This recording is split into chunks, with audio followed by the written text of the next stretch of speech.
কি ব্যাপার? যে নিজে বলে পাচক মশাই তাড়াতাড়ি ঘুমিয়ে পড়ুন, মানে early to bed early to rise, সেটাকেই কঠিন ভাবে বলে, সে নিজে আজকে ঘুমোতে এলো না। গেল কোথায়?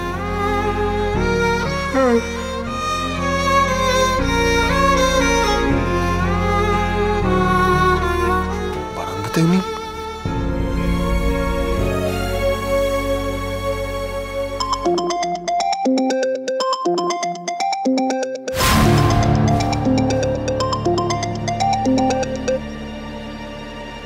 একে গোবর বলবো না তো কি বলবো?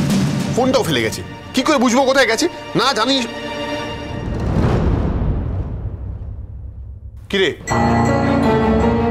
কোথায় গেছি?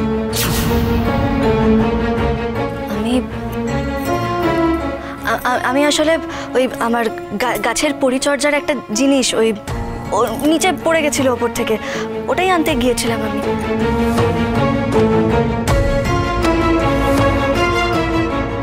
কি ব্যাপার? গোবর দেবীকে খুব ওয়ারিড লাগছে। পাচক মশাই, আমাকে প্রিয়া যা বলেছে তারপর আমি আপনাকে কিছুতেই সত্যিটা বলতে পারবো না। শুধু আপনাকে কেন, বাড়ির কাউকেই প্রিয়ার সত্যিটা আমি বলতে পারবো না পাচক মশাই। সত্যি করে বল, কোনো প্রবলেম হয়েছে? কিছু লুকাচ্ছিস না তো? না না, কি লোকাবো বলুন তো পাচক মশাই, কিছু লোকাচ্ছি না। এই জন্য না তোকে গোবর দেবী বলি। তুই রাত্রেবেলা বারান্দায় গাছ দেখতে গেছিলি আর জিনিসগুলো নিচে ফেলে দিলি। জানিস না এত তো গাছের পরিচর্যা করিস যে রাত্রেবেলা গাছের কাছে যেতে নেই। কার্বন ডাই অক্সাইড এমিট করে, সেটা আমাদের শরীরের জন্য ক্ষতিকারক। যা ঘুমিয়ে পড়। ক্ষতির কথাই যদি বলেন তাহলে আমি এখন শুধুমাত্র প্রিয়ার ক্ষতির কথা ভাবছি, আর কিচ্ছু না। কি রে, কি ভাবছিস? যা ঘুমিয়ে পড়, অনেক রাত হয়েছে।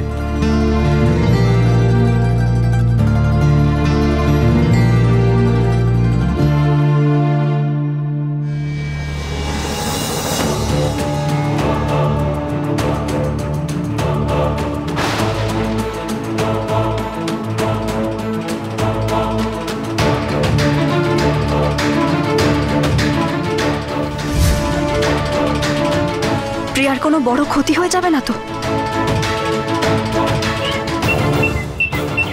আসুন আসুন আসুন আসুন আসুন মেজদা, আসুন মিস্টার দত্ত, আসুন। আরে কতদিন পর দেখা হলো আপনার সাথে। কেমন আছেন আপনি? আমি ভালো আছি, আপনি কেমন আছেন? চলে যাচ্ছে আর কি। আপনি তো আজকাল পাহাড় থেকে সমতলে আসতেই চান না। না, পাহাড়েই আমি ভালো আছি। চলুন বসুন। এসো এসো এসো, তুমি এখানে এসে বসো। এসো এসো এসো বসো। দেখো, তোমাকে কিন্তু তুমি বলে ফেললাম। তুমি তো আমার মেয়ে বৌমাদেরই মতন, তাই জন্য তুমি বললাম। অসুবিধা নেই তো? না না, আমার কোনো অসুবিধা নেই। বাড়ি ঘর পরিবার সবই ভালো, মেয়েটাই একটু ছন্নছাড়া। কথা সোম থেকে রবি প্রতিদিন সন্ধে ৭টায় স্টার জলসায় ও ডিজনি প্লাস হটস্টারে।